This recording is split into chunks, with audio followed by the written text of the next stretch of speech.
Então vamos lá. Salmo 23, os versos de 1 a 4 fala assim: O Senhor é o meu pastor, de nada terei falta. Em verdes pastagens me faz repousar e me conduz a águas tranquilas. Restaura-me o vigor. Guia-me nas veredas da justiça por amor do seu nome. Mesmo quando eu andar por um vale de trevas e morte, não temerei perigo algum, pois tu estás comigo, a tua vara e o teu cajado me protegem. Vamos orar?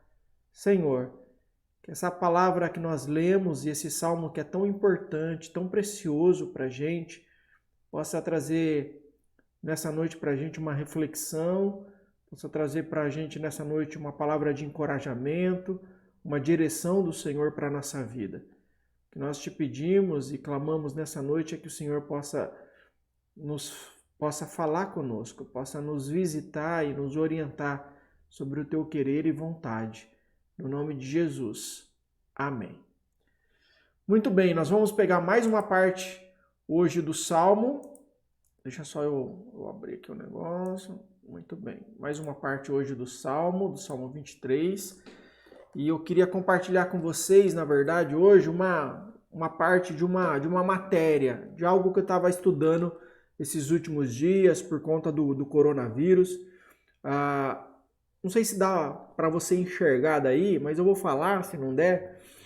Uma matéria do site UOL do ano passado diz que 14, quase 15% dos brasileiros vivem sozinhos. A pessoa mora na sua casa sozinha, no seu apartamento sozinho. Quase 15% dos brasileiros.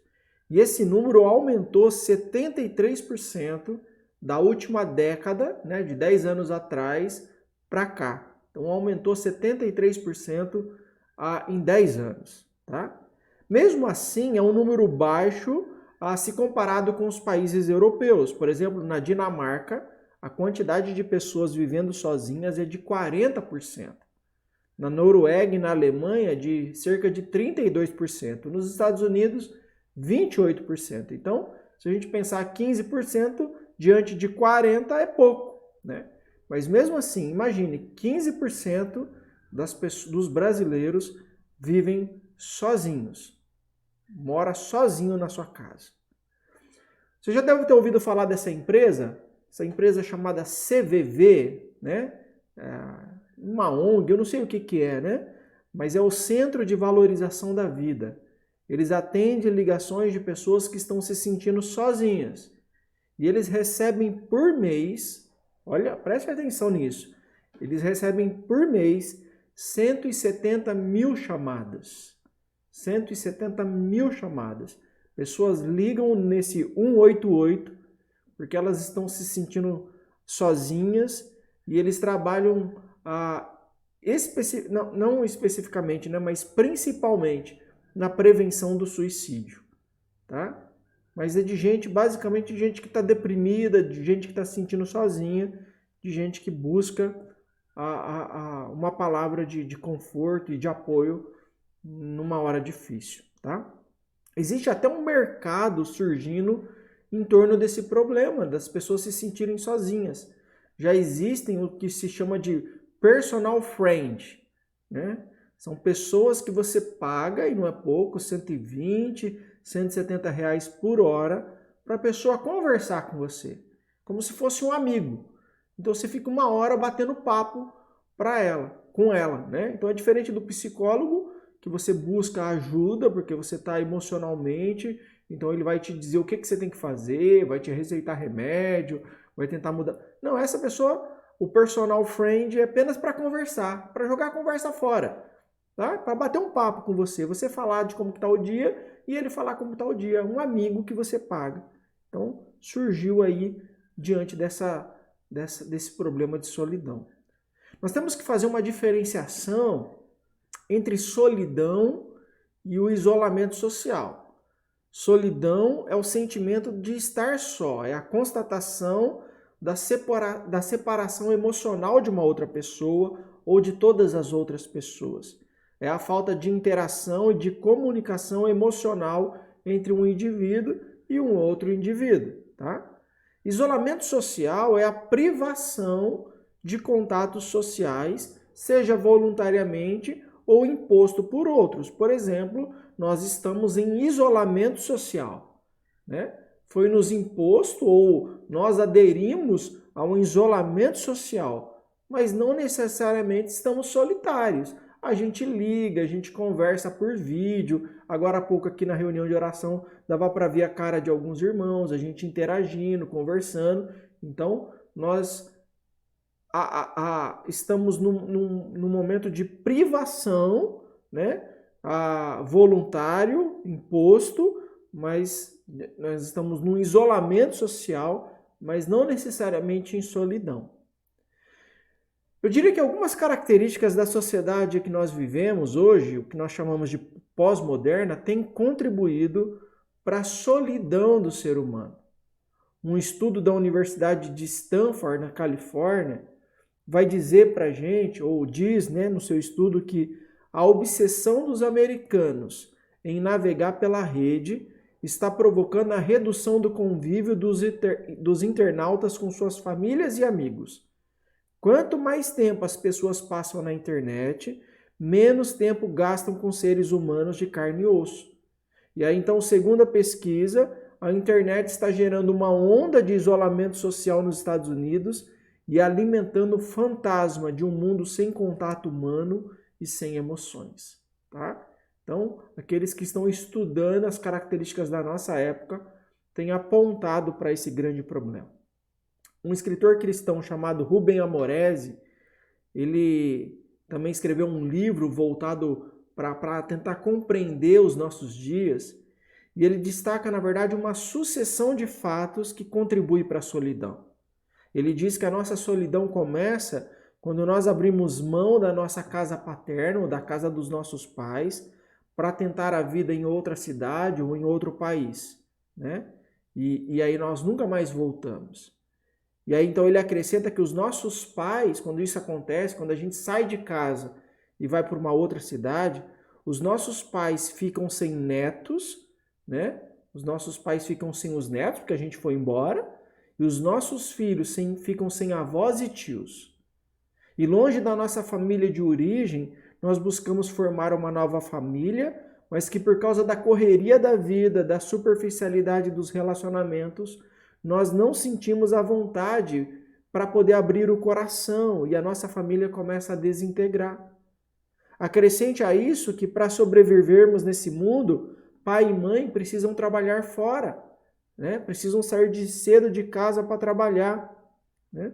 E os filhos passam a ter relacionamento com os pais apenas no final de semana, porque durante a semana eles estão recebendo educação numa creche ou numa escola integral, ou estão envolvidos em várias atividades para encher o seu tempo, né? A gente não fica mandando os nossos filhos para o inglês, para a natação, para o curso de artes, para estudar informática, ou seja, a gente enche eles de atividades e a gente não tem relacionamento com eles. E às vezes acontece, aqui o Rubem Amoresi descrevendo, às vezes acontece o divórcio, porque a carreira exige dedicação total e os filhos passam a viver ora com a mãe, ora com o pai, ora com seus meio-irmãos, e desde cedo eles aprendem a ser independentes dos pais, né? E o resultado é que eles vão se adaptando a isso e vão se tornando cada vez mais fortes e mais resistentes à distância, indiferenças e separações. Eles serão adaptados a um mundo onde não se olha para o outro. Eles aprenderão a ligar a televisão para não ouvir o silêncio. Eles aprenderão a se ligar às pessoas sem chegar perto. Aprenderão a confiar desconfiando, a não esperar misericórdia. Aprenderão a fazer amor sem amar. Aprenderão a viver no século XXI. E farão parte da geração solidão. Solidão. Mas solidão não é apenas uma doença do século XXI. Davi tinha seus momentos de solidão. Ele conhecia o sentimento de solidão. Ele era um dos 8 filhos de Jessé. Quando, porém, o profeta Samuel pediu para ver os meninos de Jessé, ele foi deixado de lado. Ele foi esquecido por seu pai. Como que você se sentiria se numa reunião de família você fosse esquecido? Você não fosse lembrado, você fosse deixado para trás? Você se sentiria solitário, sentiria a solidão. Davi sentiu isso. Então nós não precisamos ficar sozinhos para sentir-se solitário. Se a solidão pudesse ser curada com a presença de pessoas, certamente haveria menos solidão hoje do que no século passado. Tamanha a quantidade de pessoas no nosso mundo. Solidão não é a ausência de pessoas. Solidão é a ausência de intimidade com as pessoas. Nós estamos cercadas de pessoas na escola, cercada de pessoas na faculdade, cercada de pessoas no trabalho, cercada de pessoas no ônibus, cercada de pessoas na igreja, mas às vezes nós não temos intimidade com essas pessoas. E a falta de intimidade é que gera solidão. Ela não vem de estar sozinho, ela vem de sentir-se sozinho. Quando nós sentimos que ninguém se importa conosco, nós estamos carregando o fardo da solidão. Algumas pessoas vão tentar abandonar esse fardo fazendo horas extras no trabalho. Então, para mim não se sentir sozinho, eu vou ocupar a minha cabeça. Eu vou trabalhar. Então, eu vou trabalhar mais 2, mais 3, mais 4 horas a mais, né? Outras pessoas, para elas não se sentirem sozinhas, elas vão assistir TV. Então, elas vão para Netflix, elas vão assistir novela, elas vão para o YouTube e elas vão assistir alguma coisa que faça barulho. Alguma coisa que de alguma maneira coloque a presença das pessoas ao redor delas.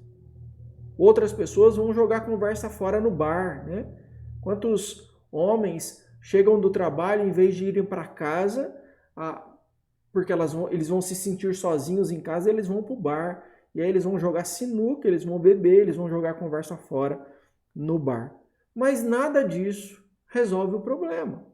Essas coisas resolvem o problema daquele dia. Mas e o amanhã? E o dia seguinte? Eu vou ter que continuar trabalhando, fazendo hora extra? Eu vou ter que continuar só assistindo televisão? Eu vou ter que continuar passando no bar depois do trabalho? Não resolve o problema com essas coisas.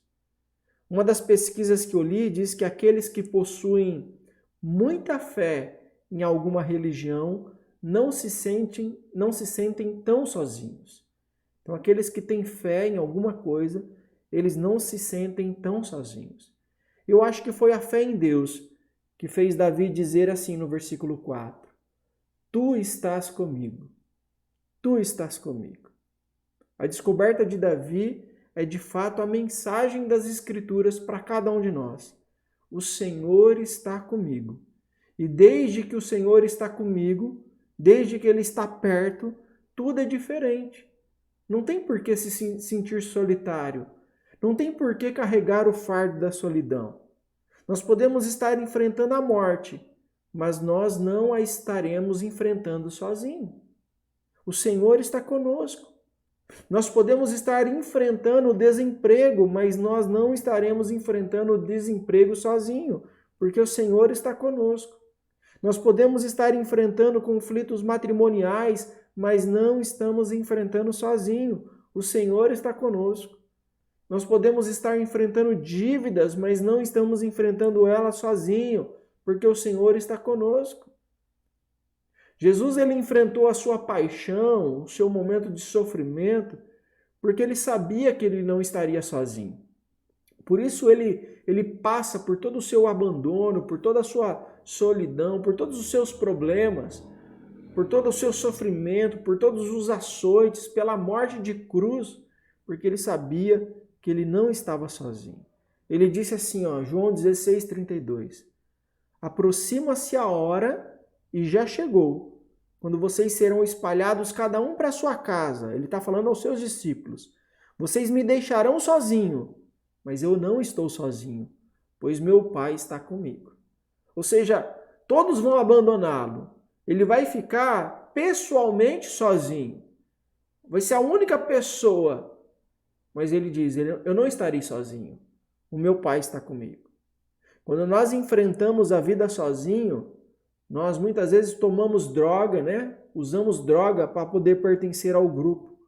Quando nós enfrentamos a vida sozinho, nós compramos roupas para seduzir e impressionar as pessoas. Para não parecer miseráveis, nós entramos em dívidas e compramos a casa ou o carro que nós não podíamos pagar. Por medo de não ser amado, nós buscamos amor em todos os lugares. Contudo, quando nós descobrimos o perfeito amor de Deus, a nossa solidão se vai, porque nós entendemos isso, porque tu estás comigo. Nós entendemos que Deus está conosco. Jesus nos deixou essa promessa de que sempre estaria conosco até a consumação dos séculos. Então, pode todo mundo na terra sumir, todo mundo na terra morrer e ficar uma única pessoa. Se essa pessoa entregou a vida para Jesus, ela não está sozinha. O Senhor está com ela. O autor de Hebreus reafirma uma promessa do Antigo Testamento em que o Senhor diz ao seu povo: nunca o deixarei, nunca o abandonarei. Por isso, meus irmãos, se você está se sentindo solitário, especialmente nesses últimos meses por conta da quarentena, entregue hoje o seu fardo a Jesus, pois você não está sozinho. O Senhor está contigo. Ele sempre está contigo. Então não se esqueça disso, tá bom? O Senhor sempre está com você. Talvez você esteja sem contato com os seus filhos, talvez você esteja sem contato com seus irmãos da igreja, você esteja sem contato com seus parentes, talvez você não saia dentro de casa, porque você faz parte do grupo de risco e não quer se contaminar. Mas você sozinho dentro de casa não está sozinho. O Senhor está com você. Por isso, joga fora o fardo da solidão. Jogue fora a solidão, porque você jamais estará sozinho. Você está ausente das outras pessoas, você está sem contato com as outras pessoas, mas o Senhor está com você. Que o Senhor possa encher o seu coração de gratidão por isso e que você possa se alegrar, porque nesses dias difíceis, onde um monte de pessoas se sentem solitárias, você não está solitária. Você está com o Senhor. Tu estás comigo. Sempre estará. Não importa as dificuldades que a gente esteja enfrentando, não importa o que esteja acontecendo nesse mundo, Ele sempre estará conosco.